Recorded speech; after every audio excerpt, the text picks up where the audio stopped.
Social মিডিয়ায় কী post সেগুলোর দিকে না নজর রেখে তৃণমূল কংগ্রেস 5টা সিট জিতছে এবং 5 জনকেই নিয়ে এসে মঞ্চে আমরা সম্বর্ধনা আজকে দিয়েছি। We are united under the leadership of Abhishek Banerjee, আমাদের ন্যাশনাল জেনারেল সেক্রেটারি এবং আমাদের সকলের মা মমতা বন্দ্যোপাধ্যায়। তার ঘোষিত প্রার্থীকে আমরা জেতানোর জন্যে আমরা মরণপণ প্রতিজ্ঞা করেছি, ঠিক আছে। এবং তার সাথে কোনো পোস্টের কোনো সম্পর্ক নেই। পোস্টের ব্যাপার ব্যক্তিগত বিষয়। কোথাও না কোথাও কি আপনার ক্ষোভের প্রকাশ হয়েছিল সেটা? এটার সাথে আপনি আমার পোস্টটা ঘুরে দেখবেন, কোথাও মধ্যে রাজনৈতিক কোনো কথা লেখা নেই। যেটা আছে সেটা আমার যে ফোরামে জানানো আমি জানিয়েছি। আরেকটা বিষয় হচ্ছে আজকে তৃণমূল কংগ্রেস ইউনাইটেড আছে এবং তৃণমূল কংগ্রেস ইউনাইটেড ছিল, ঠিক আছে।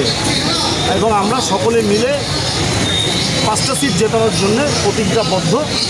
এটাই হচ্ছে আজকের দিনের বার্তা। 2021 সালে আপনি 16,000 ভোটে পিছিয়েছিলেন বিজেপি প্রার্থী সুমন কাঞ্জিলালের কাছ থেকে। আজকে সেই সুমন কাঞ্জিলাল আজকে তৃণমূল কংগ্রেসের প্রার্থী। আজকে আপনারা কত ভোট? কাঞ্জিলাল যেদিন তৃণমূল কংগ্রেসে যোগদান করেছিলেন সেদিন থেকেই তিনি তৃণমূল কংগ্রেসের প্রার্থী ছিলেন।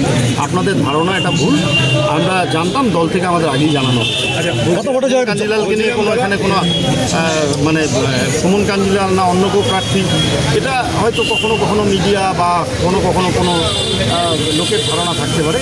কিন্তু তিনি যেদিন যোগদান করেছিলেন সেদিন থেকে এটা আমরা আগে আমাদেরকে দল আগেই জানানো হয়েছে। কত ভোটে জয় লাভ করবে আলিপুরদুয়ার 12?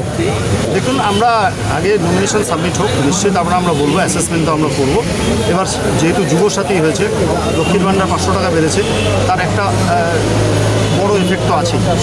পাশাপাশি আমাদের নিজেদেরও প্রচণ্ড চেষ্টা করতে হবে সকলে মিলে 100% থেকে